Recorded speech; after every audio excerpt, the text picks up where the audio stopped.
तो दोस्तों नमस्कार, आदाब, सत श्री अकाल, जय हिंद। तो दोस्तों आप लोग का स्वागत है अप्सर इंस्टीट्यूट में। तो आज हम लेके आए हैं केमिस्ट्री का पहला chapter some basic concept of chemistry. हम ये फॉर्मूला रिवीजन सीरीज चला रहे हैं। इसमें हम सारे फॉर्मूले को ही देखेंगे।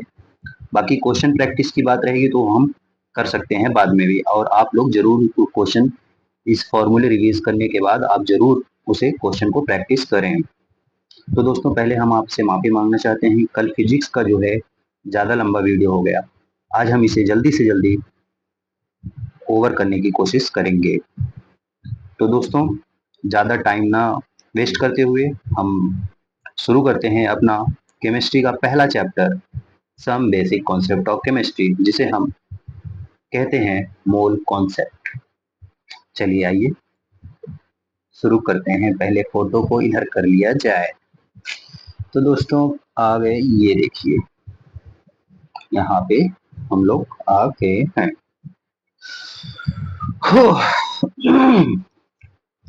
तो दोस्तों यहाँ पे जब पहला चैप्टर पहले मोल कॉन्सेप्ट में हम लोग क्या सीखते हैं, यहाँ से शुरुआत होती है कि हम लोग यहाँ पे क्या देखें।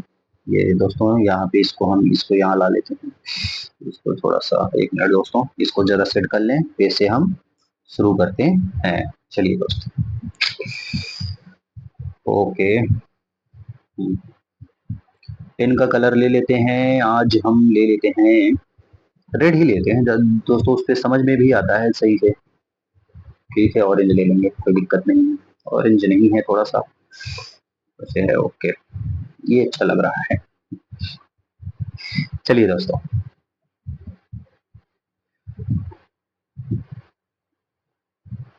उफ,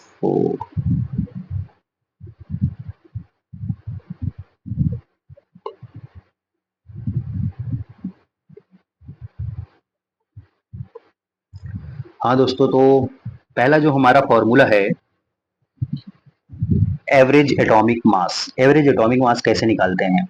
एवरेज एटॉमिक मास जो आप देख पा रहे हैं, इसे हम समेशन परसेंटेज जो दिया रहेगा क्वेश्चन में, समेशन परसेंटेज, बहुत सारे परसेंटेज दिए रहेंगे 1 2 3 4 ऐसे करके, तो उसे पूरे परसेंटेज को सम कर लेंगे, प्लस उसके साथ साथ एटॉमिक नंबर भी दिया रहेगा, तो एटॉमिक नंबर उसके साथ ऐड करेंगे। 1 फिर 2, 1 के साथ 1, 2 के साथ 2, परसेंटेज जैसा दिया रहेगा वैसे कर लेंगे, अपॉन में 100 से डिवाइड कर देंगे, जो कि समेशन परसेंटेज टोटल परसेंटेज का है।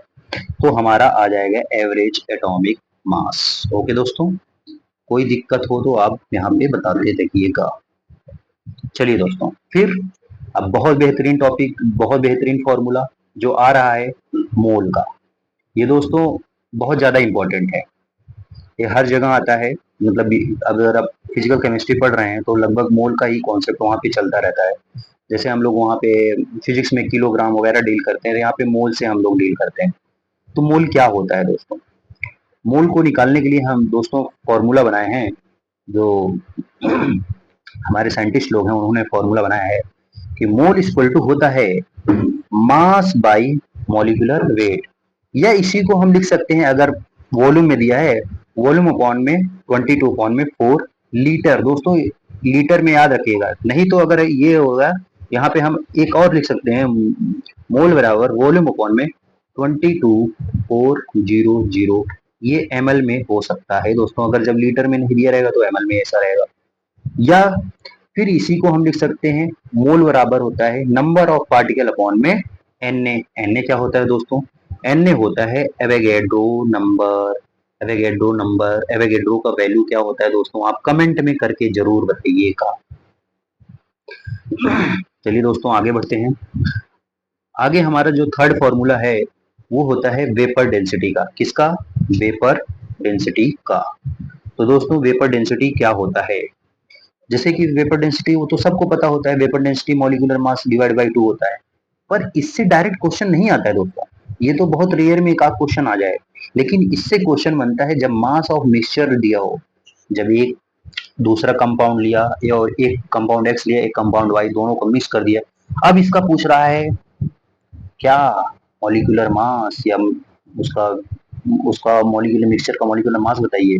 तब दोस्तों यहाँ पे ये वाला फॉर्मूला रहता है, mass of mixture equal to mass of compound X plus mass of compound Y, जो कि इसी कॉन्सेप्ट पे बेस है दोस्तों।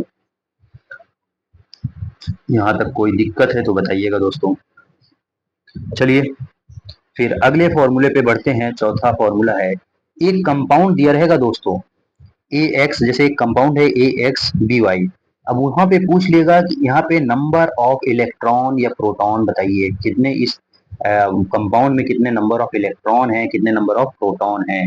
तब उसका फॉर्मूला क्या होता है दोस्तों, ये बहुत इंपॉर्टेंट है, मतलब ये डायरेक्ट क्वेश्चन आ जाएगा कि आपको कंपाउंड दिएगा, उसका नंबर ऑफ इलेक्ट्रॉन और प्रोटॉन पूछ लेगा, तो वहां पे आ जाएगा summation Z I X I N into N A. यहाँ पे हम एक एक टर्म को क्लियर करते चलेंगे दोस्तों। यहाँ पे जेड आई जो होता है एटॉमिक नंबर होता है, क्या होता है, एटॉमिक नंबर होता है, और एक्स आई होता है number of atoms, number of that atom. फिर एन क्या होता है, number of mole, number of mole. और एन ए जो होता है आप जैसे जानते हैं दोस्तों, एवोगैड्रो नंबर होता है, एवोगैड्रो नंबर होता है। आपसे हमने पूछा है कि एवोगैड्रो नंबर का वैल्यू क्या होता है, आप उसे जरूर कमेंट करके हमें बताइएगा। चलिए दोस्तों फिर फिफ्थ फॉर्मूले पे बढ़ते हैं। जैसे दोस्तों जब अब हम कंपाउंड का पढ़ लेते हैं कि कितने इस कंपाउंड में कितने इलेक्ट्रॉन है प्रोटॉन है, तो अब इसी कंपाउंड के क्या होता है, कुछ शेयरिंग होती है, कुछ एक्सेप्टेंस होता है, कुछ इलेक्ट्रॉन दे देता है, कुछ इलेक्ट्रॉन ले लेता है, कैटायनिक एनायन का फॉर्मेशन होता है। तो उसमें कैटायन एनायन जो बनता है, उस कैटायन एनायन का पूछता है कितना इसमें एनायन है, कितना नंबर ऑफ इलेक्ट्रॉन्स है, कितना नंबर ऑफ प्रोटॉन्स है। तब उसका फॉर्मूला क्या होता है दोस्तों, तब वहां पे नंबर, जैसे अगर हम एनायन की केस में बात करें, एनायन मतलब जो इलेक्ट्रॉन ले रहा है, इलेक्ट्रॉन ले रहा है, तो नंबर ऑफ इलेक्ट्रॉन का उस पे क्या फॉर्मूला बने, summation Z I X I plus N. N यहाँ पे दोस्तों एक चीज गौर करिएगा, एन यहाँ पे एक है number of electron gain, total number of gain electron जो है वो, जो जितना एक्सेप्ट किया रहेगा इलेक्ट्रॉन, वो नंबर ऑफ गेन इलेक्ट्रॉन। और एक एन से जो है नंबर ऑफ मोल्स है, नंबर ऑफ मोल्स है, और एन ने जो है एवोगैड्रो नंबर है दोस्तों। इतना आपको क्लियर है। ये आप डायरेक्ट फॉर्मूले में लगाएंगे तो आपका डायरेक्ट ही वैल्यू आ जाएगी। अभी हम क्वेश्चन नहीं करा सकते क्योंकि हमारे पास लिमिटेड टाइम है, सिर्फ और सिर्फ हम फॉर्मूला रिवाइज कर रहे हैं दोस्तों। आप इस फॉर्मूले के रिवाइज करने के बाद क्वेश्चन से जरूर प्रैक्टिस करिएगा। अगर क्वेश्चन ना बने तो आप हमें जरूर मैसेज करिएगा, हम जरूर आपको उससे रिप्लाई करेंगे। चलिए दोस्तों आगे देखते हैं क्या है। फिर number of electron in cation के केस में, अभी अनायन के केस में देख लिए, अब हम कटायन के केस में देखेंगे। नंबर ऑफ इलेक्ट्रॉन इसमें कैसे निकालेंगे, Z I X I minus में एन है, माइनस में एन। यहाँ पे हम दोस्तों जब इलेक्ट्रॉन को गेन कर रहे तो प्लस में था, जब इलेक्ट्रॉन को लॉस करेंगे तो माइनस में हो जाएगा, माइनस में। यहाँ एन क्या है, number of electron loss, number of electron loss, जितना नंबर ऑफ इलेक्ट्रॉन लॉस, और एक एन का मतलब है नंबर ऑफ मोल्स, और इनटू एन ए है, एन ए जो है एवोगैड्रो नंबर है दोस्तों, जैसे आपको पता है। तो आगे बढ़ते हैं दोस्तों, ये सब तो बढ़िया बढ़िया टॉपिक आ गए। अब नेक्स्ट पॉइंट नोट पॉइंट करके लिखा है दोस्तों, ये देखिए, ये एक नीट का बेहतरीन क्वेश्चन बना दिया था एक बार उन्होंने, कि मतलब यहाँ कैटायन नाइन से नहीं पूछा, अब इन्होंने पूछा नंबर ऑफ वैलेंसी इलेक्ट्रॉन बताइए एनायन या कैटायन में। वैलेंसी इलेक्ट्रॉन ऑफ एनायन का देख ले रहे हैं दोस्तों, इसमें हो जाएगा A I plus X I plus N into N ए।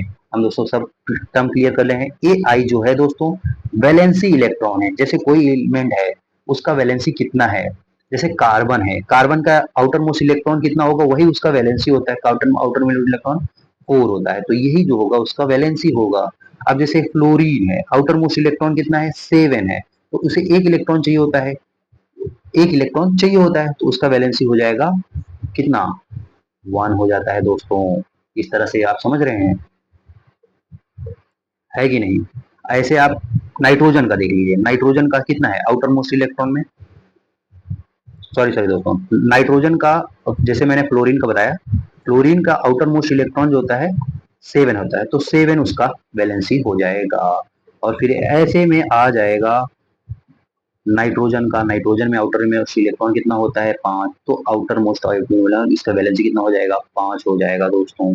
समझ में आया दोस्तों? ऐसे जो आउटर मोस्ट इलेक्ट्रॉन रहेंगे वही उसके वैलेंसी को डिनोट करेंगे, वैलेंसी इलेक्ट्रॉन को डिनोट करेंगे दोस्तों। तो यहाँ पे देखेंगे तो x I number of atoms और एन जो है number of electron gain anion के केस में, और इंटू एन ए कर देंगे, और एक एन का मतलब number of moles of atoms जो दिया रहेगा वहां पे क्वेश्चन में। अगर नहीं दिया रहेगा तो आप उसे निकाल सकते हैं दोस्तों। चलिए, number of valency electron in cation case में कैसे होगा?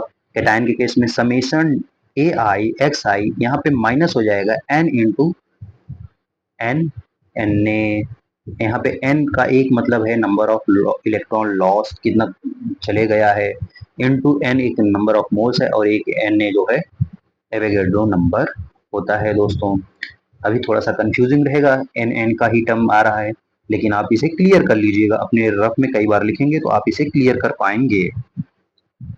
फिर दोस्तों छठे फॉर्मूले पे आते हैं। अगर total number of atom in molecule दिया है, total number of atom in molecule निकालने के लिए क्वेश्चन में पूछा है, जैसे एक मॉलिक्यूल दिया है, ए एक्स प्लस बी वाई, ए एक्स प्लस बी वाई दोस्तों, ये करके दिया हुआ है, तब वहां पे टोटल नंबर ऑफ एटम पूछ ले रहा है कि उस मॉलिक्यूल में कितना एटम प्रेजेंट है।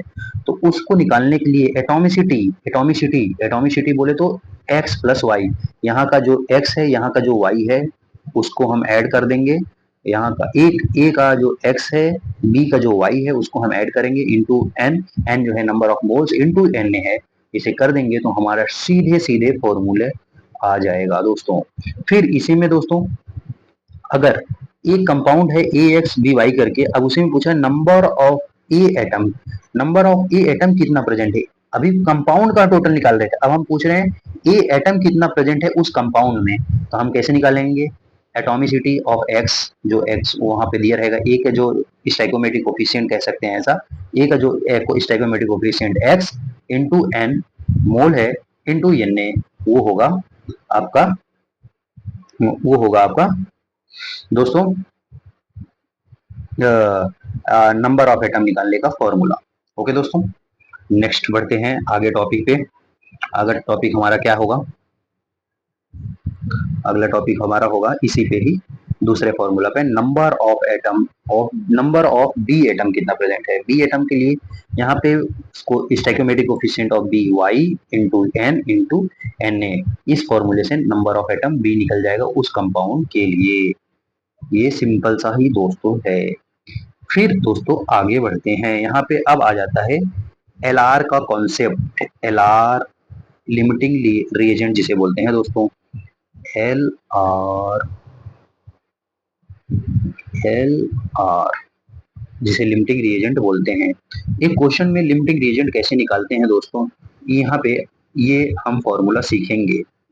तो एल आर का जो स्मॉल एल आर होगा दोस्तों, यहाँ पे जो आप देख पा रहे हैं जो स्मॉल एल आर होगा वही होगा वो रिएक्शन में पार्टिसिपेट करता है, बाकी जो एक्सेस वाला है वो उसका रिएक्शन में पार्टिसिपेट नहीं होता है, बस उतना ही मोल उसका यूज हो जाता है। जैसे एल आर निकालना होगा तो उसका मोल अपॉन में स्टाइकोमेट्रिक कोफिशिएंट कर देंगे तो वो एल आर की वैल्यू आ जाएगी। जो जब ऐसे करेंगे तो जब जिसकी वैल्यू स्मॉल होगी वही एल आर होगा, बाकी जो उसके साइड वाला होगा वो एक्सेस में हो जाएगा दोस्तों, जो लार्जर वैल्यू होगी वो एक्सेस में हो जाएगी। यहाँ तक आपको समझ में आ गया। और एक्सेस को जब निकालेंगे हम कैसे निकालेंगे, एक्सेस जो बच गया है तो वहां पे कैसे निकालेंगे, तो गिवन माइनस ऑप्टेन कर देंगे, हमारा एक्सेस वाला वैल्यू आ जाएगी। समझ गए दोस्तों। अब हम एट्थ फॉर्मूले पे पहुंचते हैं। एट्थ फॉर्मूला क्या है, मोल ऑफ प्रोडक्ट कैसे निकालेंगे, मोल ऑफ प्रोडक्ट। तो उसे हम मोल ऑफ प्रोडक्ट निकालने के लिए जैसे हम प्रोडक्ट का मोल निकालेंगे, जैसे रिएक्शन है ए गिव्स बी, सिंपल सी, तो ये जो है रिएक्टेंट है, ये जो है प्रोडक्ट है। इसका अगर हमको मोल इसका हमका निकालना है, मोल ऑफ प्रोडक्ट कितना है इसका मोल, तो कैसे निकालेंगे, स्टाइकियोमेट्रिक कोफिशिएंट ऑफ प्रोडक्ट, इसका जो स्टाइकियोमेट्रिक कोफिशिएंट है इनटू एल आर, इंटू जो एल आर को जो निकाले हैं मतलब मोल अपॉन में स्टाइकियोमेट्रिक कोफिशिएंट जो स्मॉलेस्ट वैल्यू होगी उसी को हम यहाँ पे कर देंगे दोस्तों। सिंपल सा फॉर्मूला है, ये आप इससे हम मोल ऑफ प्रोडक्ट निकाल लेते हैं दोस्तों। आगे बढ़ते हैं धीरे धीरे, हम नाइन्थ फॉर्मूले पे पहुंच जाते हैं। नाइन्थ फॉर्मूला है हमारा, बहुत इंपॉर्टेंट फॉर्मूला है, जिसे हम बोलते हैं परसेंटेज यील्ड। क्या बोलते हैं? परसेंटेज यील्ड दोस्तों। परसेंटेज यील्ड कैसे निकालते हैं? परसेंटेज यील्ड जो होता है एक्चुअल अपॉन में theoretical into 100, actual value upon में थ्योरेटिकल वैल्यू इंटू 100। ये एक्चुअल वैल्यू दोस्तों गिवन रहेगा क्वेश्चन में, एक्चुअल वैल्यू आपका क्वेश्चन में गिवन रहेगा और थ्योरेटिकल वैल्यू आपको कैलकुलेट करना पड़ेगा और इसे आप परसेंटेज यील्ड निकाल सकते हैं। ये प्रोडक्ट का होता है। परसेंटेज यील्ड किसका होता है? प्रोडक्ट का होता है, जैसे मैंने लिखा है दोस्तों, ये आप देख पा रहे होंगे। फिर एक दोस्तों बहुत बढ़िया इंपॉर्टेंट फॉर्मूला आ जाता है, जिसे हम बोलते हैं क्या?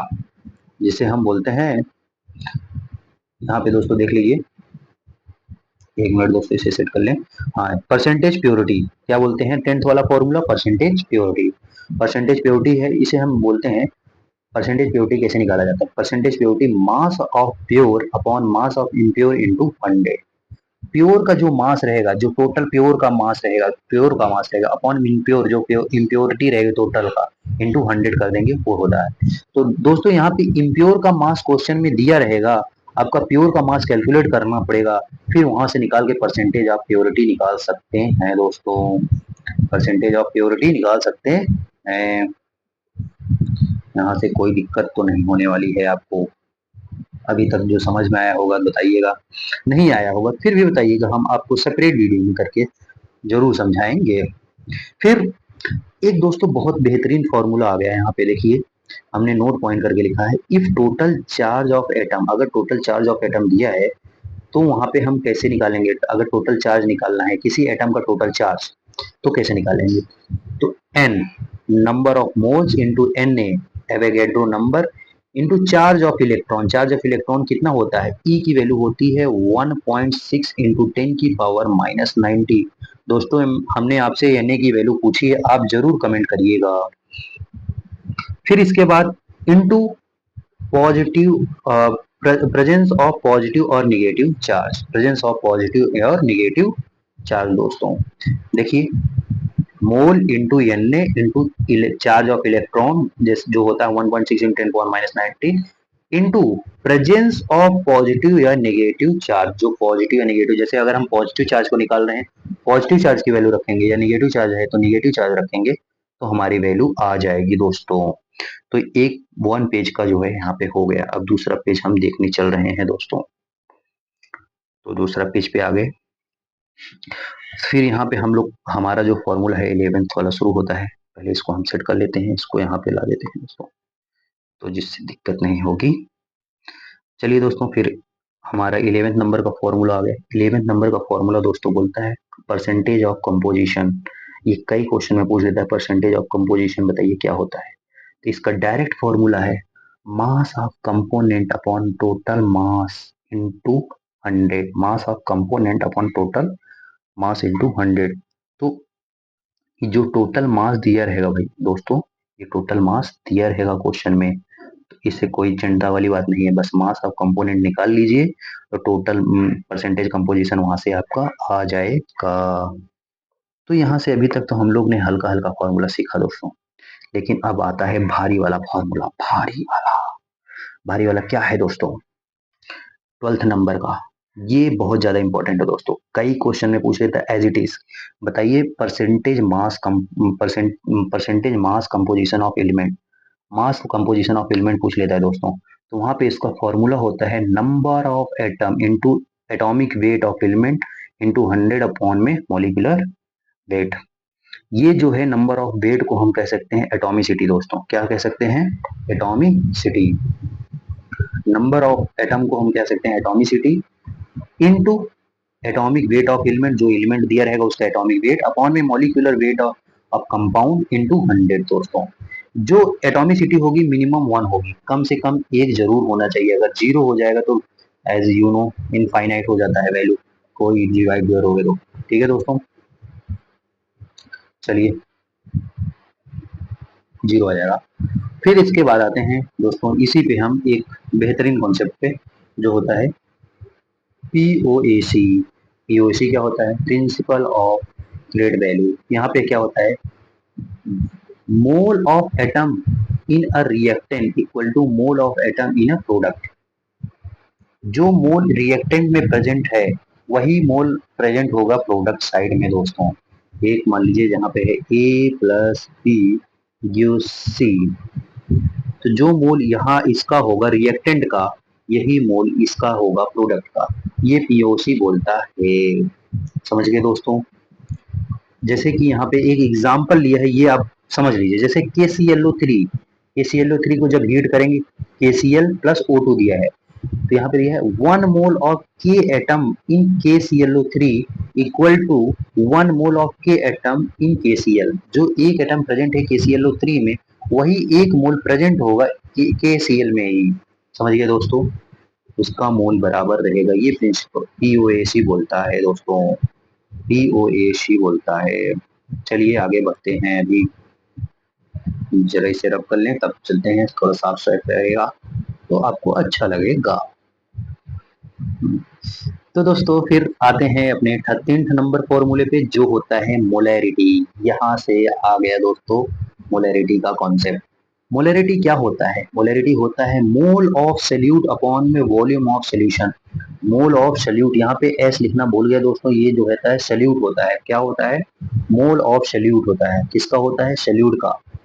अपॉन में volume of solution, total volume of solution in, ये हम निकाल सकते हैं। और इसका यूनिट याद रखिएगा, लीटर में होना चाहिए। अगर लीटर नहीं रहेगा तो 1000 से मल्टीप्लाई हो जाएगा ऊपर। समझ गए दोस्तों।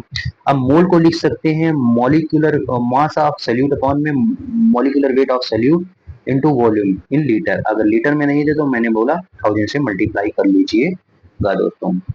हाँ दोस्तों, ये समझ में आया आपको? ये बहुत इंपॉर्टेंट फॉर्मूला है।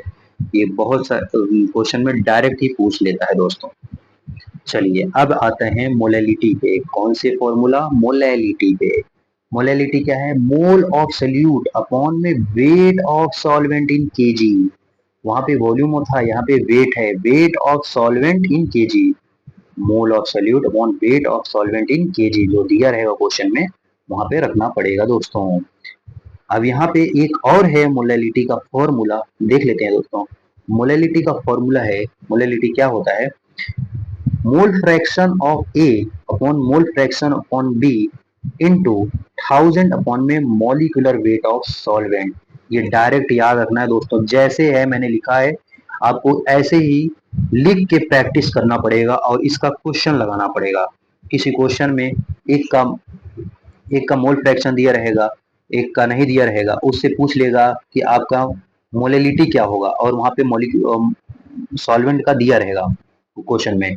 जैसे आपको ये पता होगा कि दोस्तों mole fraction of A plus mole fraction of B होता है 1। एक का मोल फ्रैक्शन दिया रहेगा, दूसरे का मोल फ्रैक्शन आप डायरेक्ट यहाँ से कैलकुलेट कर सकते हैं, 1 माइनस एक्स बी। ये डायरेक्ट आप यहाँ पे एक्स बी की जगह ये आप डायरेक्ट, ओ सॉरी सर, यहाँ पे एक्स ए होगा, ये डायरेक्ट आप वहाँ पे रख सकते हैं दोस्तों। समझ में आ गया दोस्तों? हाँ, तो ये वाला फॉर्मूला इंपॉर्टेंट है दोस्तों, याद करे रहिएगा। ये भी क्वेश्चन में डायरेक्ट ही पूछ लेता है। आगे बढ़ते हैं दोस्तों। मैंने यहाँ पे लिखा है, हालांकि आपको समझाने के लिए बोल दिया। अब दोस्तों एक आता है डेंसिटी और मोलैलिटी का, और मोलैरिटी का रिलेशन क्या होता है। दोस्तों सब अलग अलग लिखते हैं, तो हमने अपने कोचिंग में जो पढ़ा वही मैं आपको बता रहा हूँ, जो मैंने सीखा वही आपको मैं सिखा रहा हूँ। तो दोस्तों यहाँ पे है density equal to molarity upon में molarity into molecular weight of solute. ये है सॉल्यूट का, किसका है? सॉल्यूट का है दोस्तों, याद रखिएगा। अपॉन में 1000 प्लस 1 अपॉन में मोलैलिटी। मोलैलिटी स्मॉल एम वाला है, ये कैपिटल वालों में मोलैरिटी है, मोलैरिटी है।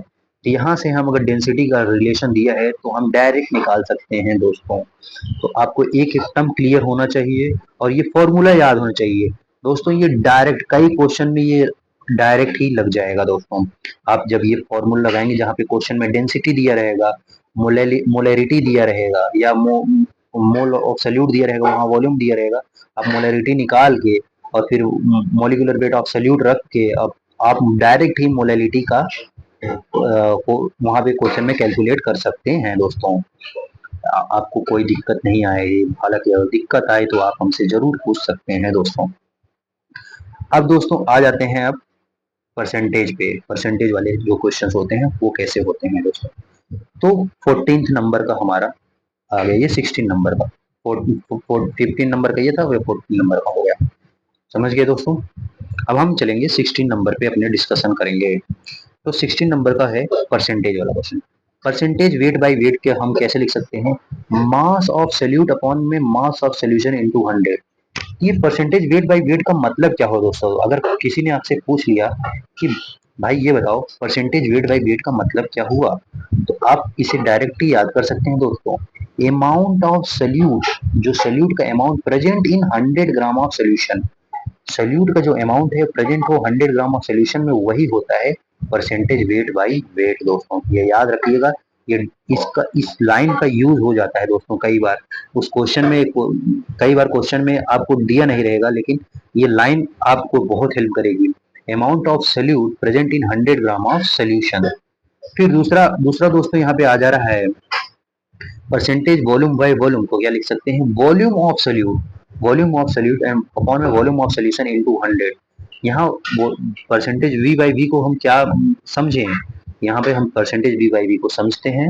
ये कहता है amount of solute present in 100 ml of solution, वहाँ 100 ग्राम होता है, यहाँ 100 ml ऑफ सोल्यूशन में जो प्रेजेंट होता है वही वी बाई वी होता है दोस्तों। समझ में आया, ठीक है। फिर एक थर्ड आता है वेट बाय वॉल्यूम। क्या होता है percentage weight by volume, percentage weight by volume को हम लिख सकते हैं मास ऑफ सोल्यूट अपॉन में वॉल्यूम ऑफ सोल्यूशन इनटू 100। अब इसे हम कैसे डिफाइन करेंगे वेट बाय वॉल्यूम को, amount of solute present in gram, amount of solute present in gram, present in gram in 100 ml of solution, present in a gram in 100 ml of solution.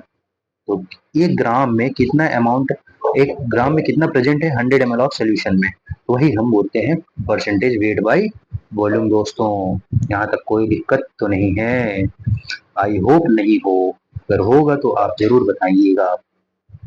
तो दोस्तों एक simple सा formula आता है, solution बराबर क्या होता है, सोल्यूशन बराबर होता है सोल्यूट प्लस सॉल्वेंट। अगर एक हम बीकर लेते हैं उसमें हम एक सोल्यूट डालते हैं, कुछ NaCl ले लेते हैं सोल्यूट के तौर पे, और यहाँ पे है पानी, क्या है पानी, पानी है वाटर। तो ये दोनों जब मिल जाएंगे तो ये बनेगा सोल्यूशन। ये क्या बनेगा, सोल्यूशन, सोल्यूशन। ओके दोस्तों, ये समझ में आया सोल्यूशन क्या होता है, ये आपको तो बेहतरीन आता होगा। चलिए अब आगे बढ़ते हैं दोस्तों। आगे क्या है जरा इसे हम सेट कर लेते हैं तब चलते हैं। तो दोस्तों आगे जो हमारा है 17 नंबर का फॉर्मूला, 17 नंबर का फॉर्मूला क्या है। अब यहाँ से आ जाता है दोस्तों कि इंपेरिकल फॉर्मूला दिया रहेगा, वहां से आपको मॉलिक्यूलर फॉर्मूला निकालना रहेगा। तो कैसे निकालेंगे, तो दोस्तों पहले एन की वैल्यू निकालनी होती है। एन की वैल्यू क्या होती है, वो जो नंबर होती है स्मॉलेस्ट नंबर क्या होती है, वो मॉलिक्यूलर जो मोल फ्रैक्शन का वेट दिया रहेगा, मोल फ्रैक्शन को क्वेश्चन में वेट अपॉन में जो इंपेरिकल फॉर्मूला लगाएंगे, इंपेरिकल फॉर्मूला जो निकल आएगा क्वेश्चन से उसका weight, mole fraction molecular, molecular जो वेट रहेगा उसका वेट अपॉन में इंपेरिकल फार्मूला का वेट, मॉलिक्यूलर फार्मूला का वेट, इंपेरिकल फार्मूला का वेट, जब डिवाइड करें मॉलिक्यूलर फार्मूला अपॉन में इंपेरिकल फार्मूला का वेट का जो डिवाइड कर देंगे वो वैल्यू आ जाएगी n, वो वैल्यू क्या आ जाएगी n। तो जब n आ जाएगी तो मॉलिक्यूलर फार्मूला पूछेगा, तो जब मॉलिक्यूलर फार्मूला पूछेगा तो वहां पे हम डायरेक्ट लगा सकते हैं दोस्तों, मॉलिक्यूलर फार्मूला होता है n into empirical formula, n into empirical formula. ये ऐसे हम इसको रिप्रेजेंट करते हैं। समझ गए दोस्तों, ये डायरेक्ट हम ऐसे लगा सकते हैं। चलिए अब आगे बढ़ते हैं। आगे क्या है, यहाँ पे दिया है दोस्तों कि मास ऑफ मिक्सचर कैसे निकालेंगे, मोलरिटी मास, जब मोलरिटी दिया हुआ है, जैसे मान लीजिए एक बीकर में एक M1V1 का वैल्यू दिया है, M1 एक का होगा M1V1, फिर दूसरा मिक्स कर रहे हैं इसमें होगा M2V2, जब दोनों मिक्स करेंगे तो इसका मिक्स का जो वैल्यू आएगा वो क्या होगा, तो यहाँ पे एम मिक्सचर जो होगा निकालेंगे MO1V1 अपॉन में M1V1 प्लस M2V2 अपॉन में V1 प्लस V2 याद रहेगा दोस्तों। ये बहुत ही इंपॉर्टेंट फॉर्मूला आ गया आपके पास। चलिए दोस्तों आगे बढ़ते हैं, ये बहुत ही इंपॉर्टेंट फॉर्मूला आ गया है। तो फिर आगे बढ़ते हैं, यहाँ वाला पूरा हो गया है तो नेक्स्ट पेज पे बढ़ा जाए। चलिए दोस्तों नेक्स्ट पेज पे बढ़ते हैं। तो नेक्स्ट पेज पे क्या आ गया दोस्तों, लॉ। अब हम क्या पढ़ेंगे दोस्तों, लॉ के बारे में पढ़ेंगे। लॉ मतलब नहीं लॉ तैयारी नहीं कर रहे हैं लॉ की, हम यहाँ जो लॉ दिए हैं डिफरेंट डिफरेंट साइंटिस्ट उनके बारे में पढ़ेंगे दोस्तों। तो जो पहला लॉ है वो है लॉ ऑफ कांस्टेंट कंपोजिशन या लॉ ऑफ डेफिनिट प्रपोर्शन जिसे बोलते हैं दोस्तों। पहले दोस्तों हम आपको इसका इंग्लिश टर्म पढ़ के समझाएंगे, फिर इसको हम आपको अपने टर्म में बताएंगे दोस्तों। इंग्लिश टर्म में समझेंगे तो आपको ज्यादा बेहतरीन लगेगा, आपको अच्छा लगेगा दोस्तों। तो हम पहले एक बार अपने नोट से आपको समझा देते हैं दोस्तों इसका इंग्लिश टर्म क्या होगा। एक मिनट बस, एक मिनट में दीजिए दोस्तों, मैं आपको पढ़ के बता देता हूँ कि ये लॉ क्या कहता है इंग्लिश में, फिर हम अपने हिंदी टर्म में बताएंगे। हाँ दोस्तों, लॉ ऑफ कांस्टेंट प्रोपोर्शन क्या बोलता है जरा देखें। जैसे कि लॉ ऑफ कांस्टेंट प्रोपोर्शन जो दिए थे वो साइंटिस्ट का नाम था जोसेफ प्रोस्ट। उन्होंने बोला था a chemical compound always contain same element combined together in a same proportion, always contain same element combined together in a same proportion, same ratio में proportion में रहेगा by mass, किससे, by mass से, that is chemical compound has a fixed composition and it does not depends upon the method of preparation or the source from which it has been obtained। तो दोस्तों इसका कोई मतलब नहीं, आप इसका मतलब मत जानिए, हम आपको बता रहे हैं दोस्तों सिंपल टर्म में। इंग्लिश की इतनी बड़ी बड़ी लाइनें मत याद करिए, हिंदी में याद रखिए क्या है हिंदी का मतलब क्या कह रहा है इसमें। देखिए आइए दोस्तों पहले देखते हैं। तो दोस्तों सिंपल जो जोसेफ भाई थे उन्होंने बोला क्या, जोसेफ सर थे, जा समझ लीजिए, जोसेफ भाई बोलेंगे तो उनकी रिस्पेक्ट कम हो जाएगी, जोसेफ सर बोलते हैं। तो सर जी ने क्या बोला, सर जी ने बोला कि भाई जो एक कंपाउंड है वो चाहे जहां भी रहे उसका रेशियो फिक्स रहेगा, उसका रेशियो फिक्स रहेगा। जैसे हम एक एग्जांपल ले रहे हैं वाटर का, किसका, वाटर का दोस्तों, वाटर का एक एग्जांपल ले रहे हैं। तो आप यहाँ पे देख पा रहे हैं एक टैप वाटर ले रहे हैं जो हम लोग के यहाँ घर में, एक रेन वाटर लेते हैं और एक सी वाटर लेते हैं। यहाँ पे हाइड्रोजन और ऑक्सीजन का जो रेशियो रहेगा, हाइड्रोजन और ऑक्सीजन का, वो हर जगह सेम रहेगा दोस्तों, 1:8 1:8 1:8। जब ऐसे क्वेश्चन में आए कि जहाँ पे रेशियो सेम रहेगा बाई मास, तो वो आप क्या बोलेंगे, वो लॉ ऑफ डेफिनिट प्रोपोर्शन है। क्या है, लॉ ऑफ डेफिनिट प्रोपोर्शन है दोस्तों, यहाँ पे कोई दिक्कत नहीं।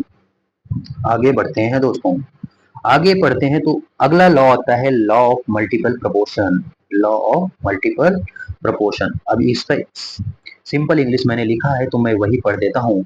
वो लिखा है when two different element combine to form more than one compound, जब दो से ज्यादा एलिमेंट कंबाइन होके एक से ज्यादा कंपाउंड बनाए, उन्हीं को हम बोलते हैं क्या, लॉ ऑफ मल्टीपल प्रोपोर्शंस। ये सिंपल इंग्लिश है दोस्तों।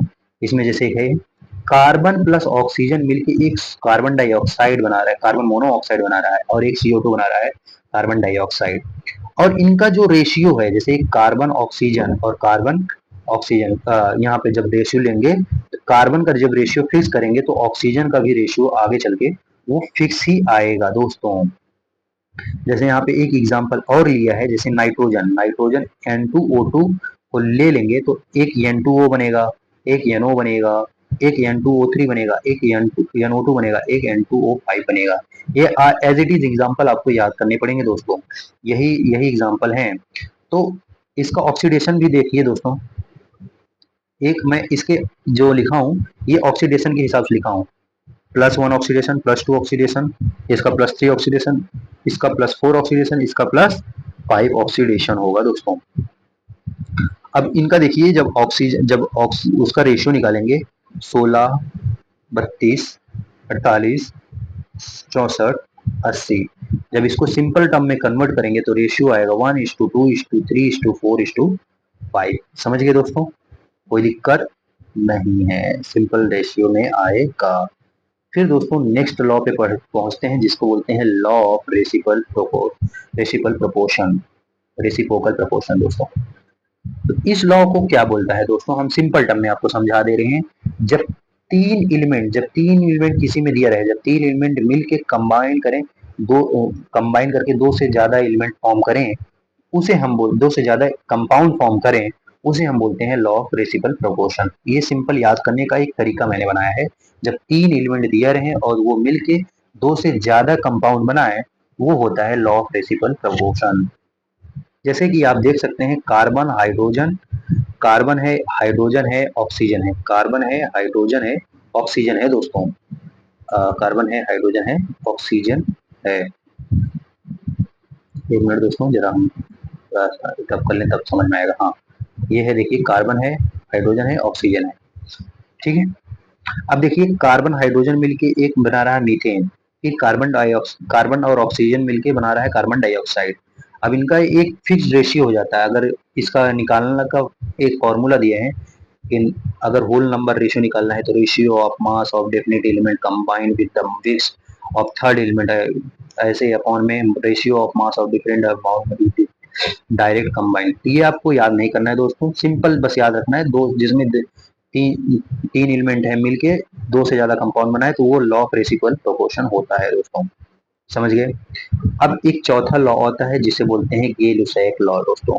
गे लुसेक लॉ आप समझ रहे होंगे, इसमें क्या होता है, वॉल्यूम कांस्टेंट हो जाता है। क्या हो जाता है, वॉल्यूम कांस्टेंट हो जाता है दोस्तों। समझ रहे हैं दोस्तों। अब इसमें क्या होगा देखिए, एन एक एग्जांपल के जरिए हम समझा रहे हैं। एक N2 3H2 gives 2NH3। तो एक मोल इसका, तीन मोल इसका और दो मोल, एक मोल N2 का, तीन मोल हाइड्रोजन का और दो मोल इसका दिया है।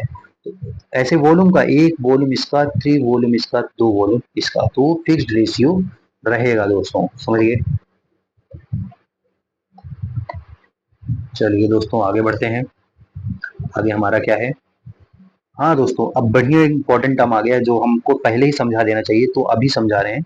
समझ लीजिए, पहले समझाएं या लास्ट में, लेकिन आपको समझना जरूरी है। जैसे एक एएमयू का वैल्यू क्या होता है, एक एएमयू बराबर होता है 1/Na, 1/Na होता है। तो और इसी को हम लिख सकते हैं, एक एएमयू बराबर होता है 1/12 का 12 mass of 1 atom of carbon 12 isotope. वो A1Mu होता है 1/12 mass of 1 atom of carbon 12 isotope दोस्तों।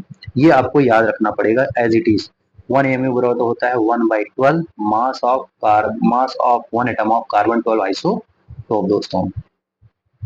अब यहाँ पे आ जाते हैं नेक्स्ट टर्म पे, जो हम बात करेंगे नॉर्मेलिटी की दोस्तों। वैसे नॉर्मेलिटी हम जो है पढ़ते हैं सॉल्यूशन में, पर यहाँ पे जो है हम पढ़ लेते हैं, जो लिखे हैं वो पढ़ लेते हैं।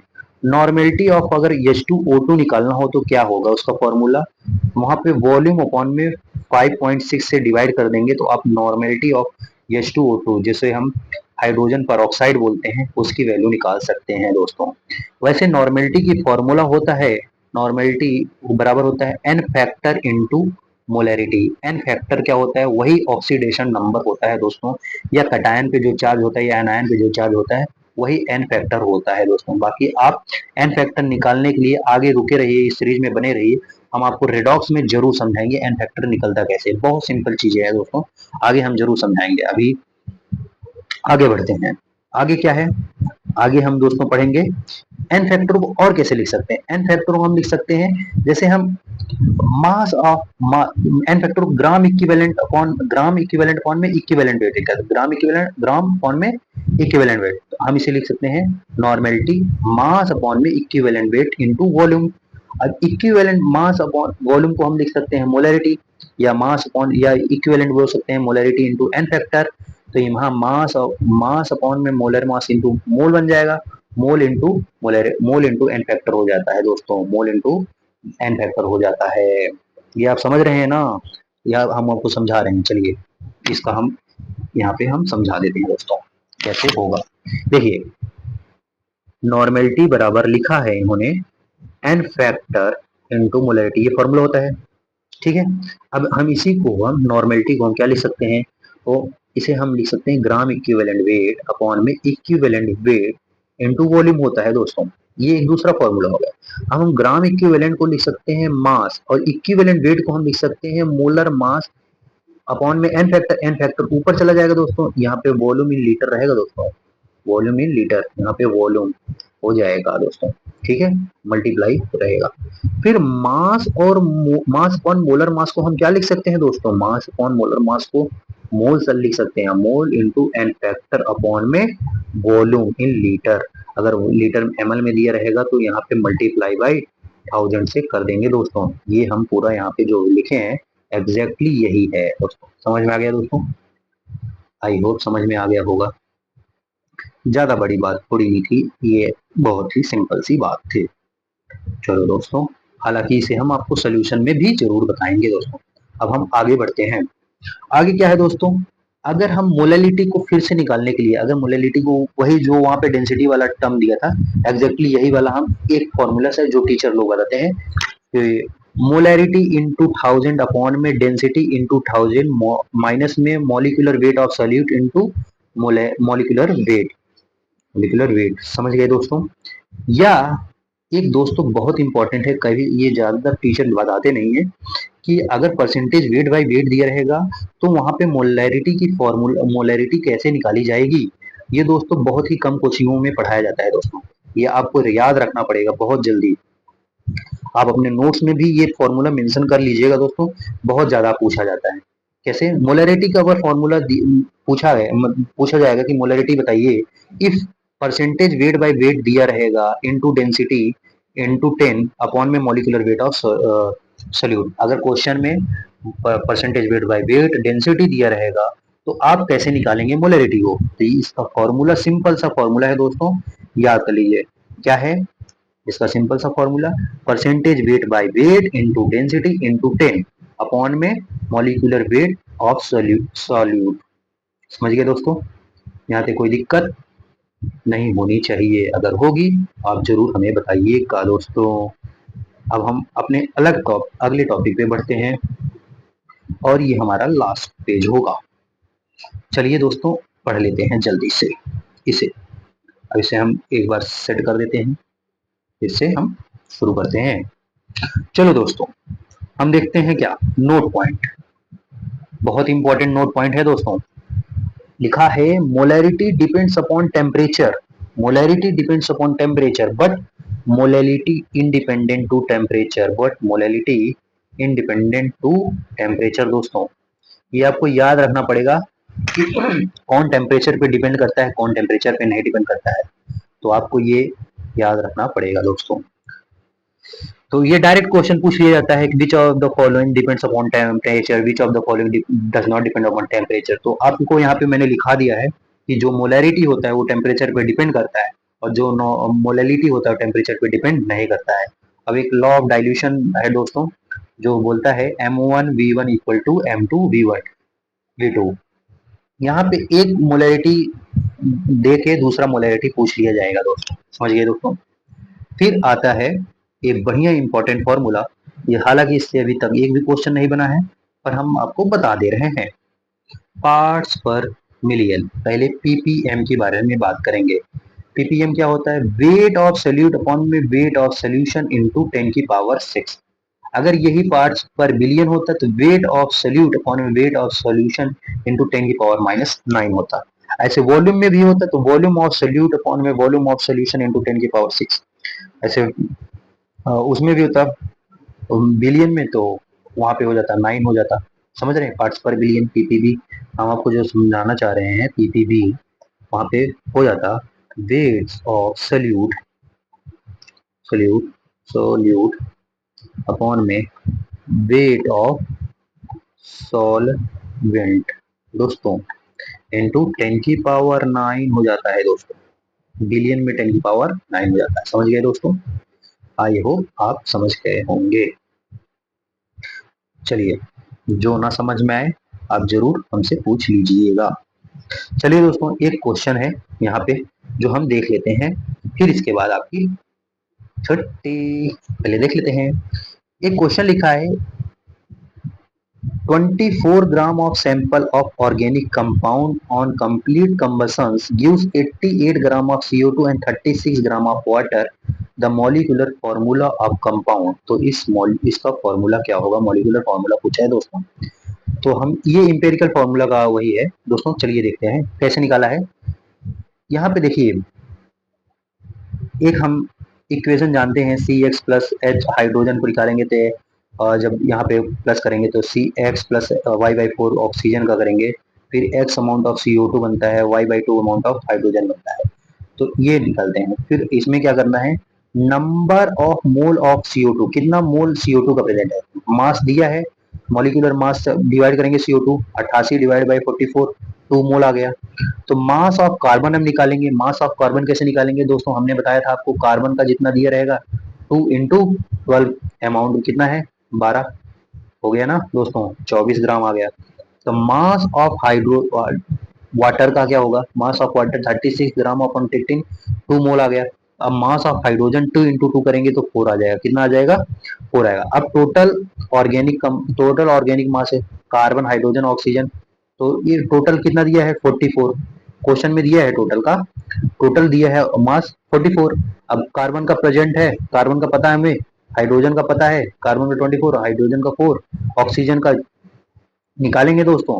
ऑक्सीजन का मास जब यहाँ पे 24 प्लस 4 28 आ जाएगा, 28 जब उधर जाएगा माइनस हो जाएगा 44 में, तो 16 ग्राम ऑफ ऑक्सीजन आ जाएगा। अब 16 ग्राम ऑफ ऑक्सीजन को हम मोल में निकाल लेंगे। मोल क्या होता है? 16। 16 मॉलिक्यूलर वेट, मोल क्या होता है? मास अपॉन में मोलर मास।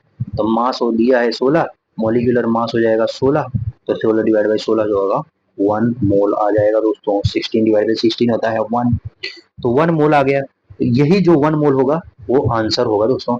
ले अब इसे फॉर्मूला पे रख देंगे, C2H4O, ये आ जाएगा आंसर दोस्तों। ये क्या आ जाएगा? आंसर आ जाएगा। समझ गए दोस्तों? अगर कोई दिक्कत हो तो आप जरूर हमें पूछ लीजिएगा। एक हम एम्पेरिकल फॉर्मूला का क्वेश्चन मैंने करा दिया। ये जबरदस्त क्वेश्चन था दोस्तों, ये बहुत बढ़िया क्वेश्चन था, इसलिए मैंने यहाँ पे नोट डाउन किया था। तो दोस्तों लास्ट में जो आप लोग वेट कर रहे थे, बड़ा सा हम क्या देंगे आपको दोस्तों? थैंक यू बोलेंगे। क्या बोलेंगे? थैंक यू बोलेंगे, और एक स्माइल। चलिए दोस्तों, यहाँ तक आने के लिए धन्यवाद। फिर मिलते हैं अगले सीरीज में।